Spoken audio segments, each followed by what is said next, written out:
6-7 मई की रात 1:28 पर इंडियन आर्मी की तरफ से एक्स पर एक पोस्ट किया गया। इस पोस्ट में इंडियन आर्मी की तरफ से एक वीडियो शेयर किया गया था। ये है वो वीडियो जो इंडियन आर्मी की तरफ से शेयर किया गया। I'll find you through the dust and the storm. I'll find you through these machines I'll carry.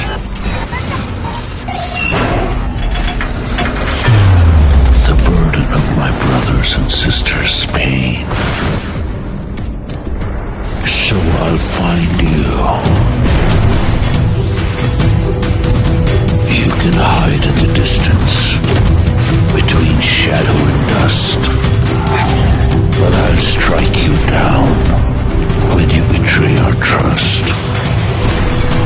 So I'll find you. That's my job. That's my mission. That's my promise. I'll find you.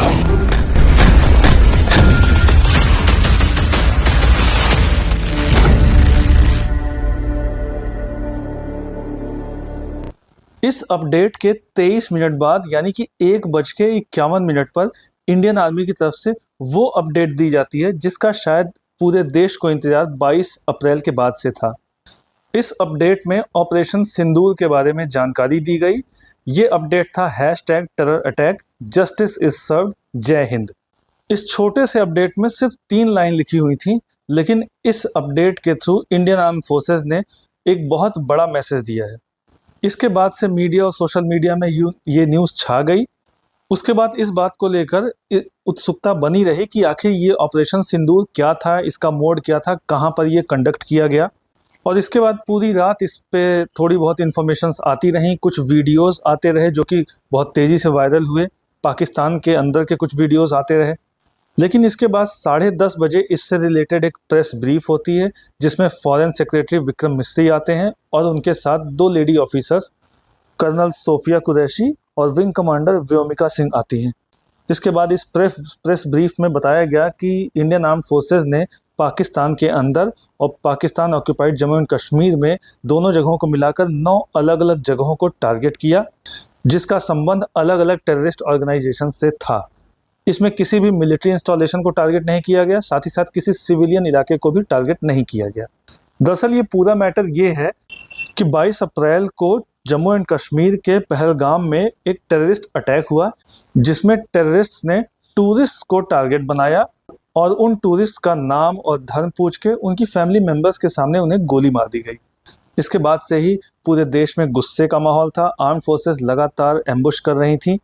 चूँकि ये जो attack हुआ था इसकी जिम्मेदारी TRF ने ले ली, जो कि पाकिस्तान बेस्ड है, और इसके अलावा इसमें जो भी टेररिस्ट थे वो या तो पाकिस्तान से थे या फिर पाकिस्तान में उनकी ट्रेनिंग हुई थी। इसी के बाद से इंडिया और पाकिस्तान के बीच रिलेशन खराब होने लगे।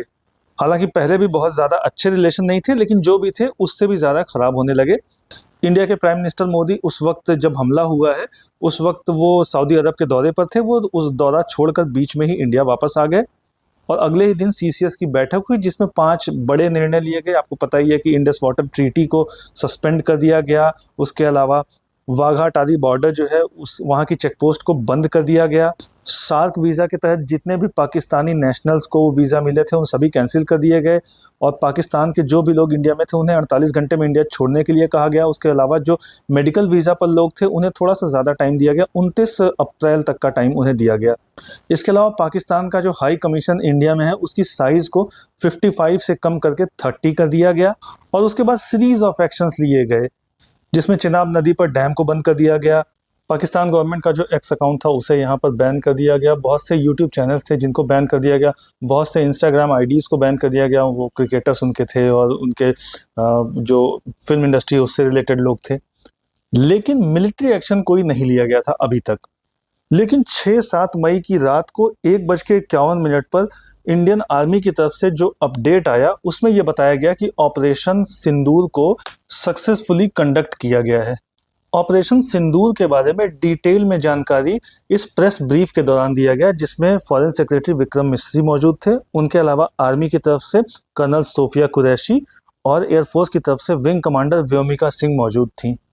इस प्रेस ब्रीफ के दौरान सबसे पहले तो फॉरेन सेक्रेटरी आए, उन्होंने इस पूरे जो 22 अप्रैल से लेकर अभी तक के जो भी अपडेट्स है उसके बारे में जानकारी दी। उसके बाद बताया कि आखिर ये जो ऑपरेशन था उसे क्यों लॉन्च किया गया।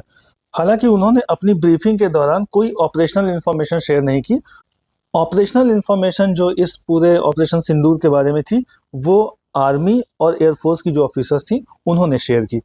सबसे पहले फॉरेन सेक्रेटरी ने ऑपरेशन सिंदूर को जस्टिफाई किया और उन्होंने कहा कि ये जो टेरर कैंप्स पे अटैक किया गया है ये इसलिए किया गया है क्योंकि हमारी जो इंटेलिजेंस एजेंसीज हैं उनके पास प्रॉपर इनपुट्स थे कि और भी अटैक्स किए जा सकते हैं, जैसा कि पहलगाम अटैक किया गया था।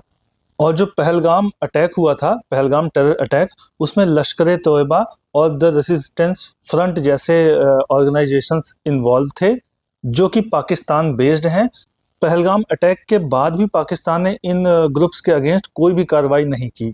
हमारी जो इंटेलिजेंस एजेंसीज थी उन्होंने वार्निंग दी थी कि ऐसे और भी अटैक्स हो सकते हैं, इसलिए ये जो अटैक किया गया है, ये जो ऑपरेशन सिंदूर लॉन्च किया गया, ये बेसिकली प्रीएम्प्टिव स्ट्राइक था जिसमें लश्कर तोयबा, जैश ए मोहम्मद और हिजबुल मुजाहिदीन के बेसेस को टारगेट किया गया। इस पूरे अटैक के दौरान सिर्फ टेरर इंफ्रास्ट्रक्चर को ही टारगेट किया गया है, इसमें किसी भी मिलिट्री इंस्टॉलेशन को टारगेट नहीं किया गया है, ना तो सिविलियंस को इसमें टारगेट किया गया है। इसके बाद कर्नल सोफिया कुरैशी और विंग कमांडर व्योमिका सिंह ने इस पूरे ऑपरेशन के बारे में ऑपरेशनल इंफॉर्मेशन शेयर की। कर्नल सोफिया कुरैशी ने हिंदी में ब्रीफ किया और विंग कमांडर व्योमिका सिंह ने उसी को इंग्लिश में ब्रीफ किया। इसमें उन्होंने बताया कि 9 जो टेरर साइट्स थी जहां पर अटैक किया गया है वो कौन कौन सी थी, उसकी पूरी लिस्ट इस ब्रीफिंग में बताई गई।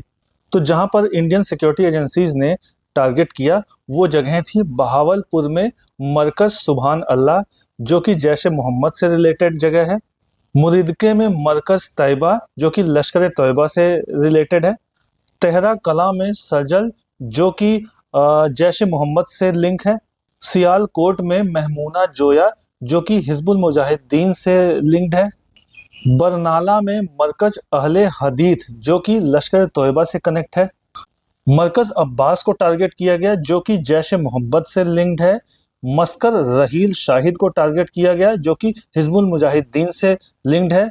ये दोनों ही साइट मरकज अब्बास और मस्कर रहील शाहिद कोटली में है। इसके अलावा 2 और साइट पर टारगेट किया गया जो कि मुजफ्फराबाद में है। एक है शवाई नल्ला कैंप लश्कर तोयबा से रिलेटेड और दूसरी है सैयदना बिलाल कैंप जो कि जैश ए मोहम्मद से लिंक्ड है।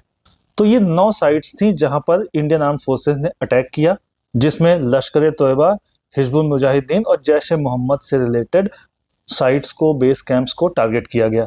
इस ब्रीफिंग के लास्ट में एक बड़ी इंटरेस्टिंग चीज कही फॉरेन सेक्रेटरी ने। उन्होंने कहा कि वो कोई क्वेश्चन नहीं लेंगे क्योंकि अभी चीजें जो है एस्केलेट हो रही हैं, हम आगे भी इस पर ब्रीफिंग लेकर आएंगे। यानी कि गवर्नमेंट ऑफ इंडिया का भी ऑफिशियल स्टांस यही है कि अभी चीजें आगे और बढ़ सकती हैं। इस ब्रीफिंग के बाद प्राइम मिनिस्टर नरेंद्र मोदी ने कैबिनेट की मीटिंग बुलाई जिसमें इंफॉर्मेशन उन्होंने दिया। इसके बाद वो प्रेसिडेंट द्रौपदी मुर्मू के पास गए जहां उन्होंने इसके बारे में उन्हें जानकारी दी। इसके अलावा आप सभी को पता ही होगा कि आज पूरे देश में सिविल डिफेंस मॉक ड्रिल होनी है, जिसका बेसिकली मोटिव ये है कि सिविल डिफेंस प्रिपेयर्डनेस को और भी ज्यादा बढ़ाया जा सके। इस मॉक ड्रिल को ऑपरेशन अभ्यास कोड नेम दिया गया है। इस दौरान एयर रेड वार्निंग सायरन्स को एक्टिवेट किया जाएगा, ब्लैकआउट प्रोटोकॉल्स को इम्प्लीमेंट किया जाएगा। इसके अलावा सिविलियंस को एजुकेट किया जाएगा जिसमें स्टूडेंट्स भी शामिल हैं, ताकि वो पोटेंशियल एरियल या फिर ग्राउंड अटैक्स के दौरान सेफ्टी मेजर्स को अडॉप्ट कर सकें। तो इस तरीके से इंडिया और पाकिस्तान के बीच जो टेंशन है वो बढ़ी हुई है और एस्केलेशन लगातार बढ़ता जा रहा है। अब ये देखना बहुत ही इंटरेस्टिंग होगा कि आगे ये किस तरीके से आगे बढ़ता है। इस पूरे इश्यू पे कोई नई अपडेट या फिर डेवलपमेंट होगी तो उस पर हम वीडियोस लेकर आते रहेंगे। वीडियो अच्छा लगा हो तो लाइक करें। इसी तरह के और भी अपडेट्स जानने के लिए सब्सक्राइब करें एजलेसनेस।